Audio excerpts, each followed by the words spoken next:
Yakotinenyóya'ks, the little people. A long time ago, there lived a Mohawk family, and they were always very, very happy. The father was an excellent hunter. The family never went hungry. The mother was a very hard worker. She was always cooking and making new clothes. She made clothes from furs and hides, and she also made blankets for the family from hides. The couple had 4 children. The oldest girl was named She Collects the Flowers, and she loved to sit by the river and think of only nice things to happen to her family. All of a sudden, she saw a family of little people. There were a couple and 3 small children, and the baby was in a cradle board. She Collects Flowers' mothers often tells them stories about the little people. Never be afraid of them.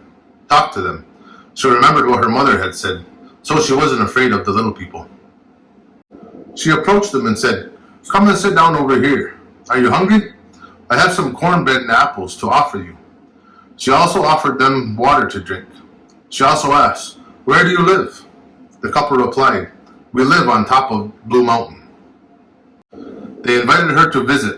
She agreed to go and left with them when they left for home. When they arrived on Blue Mountain, the husband spat on his fingers and rubbed it on a rock. All of a sudden, the entranceway appeared. It was a very small opening.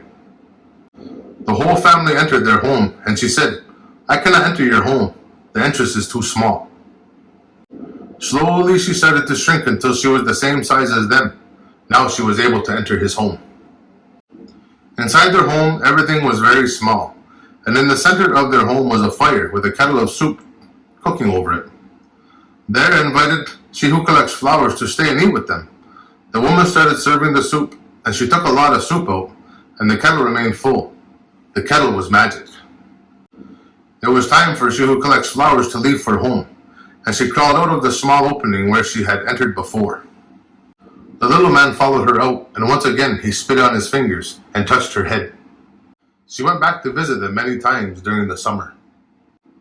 In the fall, the one who collects flowers and her family had to leave and return to her father's winter hunting area. Her first wish was to have a magic soup kettle just like theirs, so her family would never go hungry, and they could also feed soup to everyone who might be hungry that came to them. Her second wish: "I want to be an understanding person and never hurt anyone's feelings." Her third wish: "I want the ability to never criticize others." The little people man said, "The 3 things you have asked for is great, and from now on you will be blessed and always a lucky person."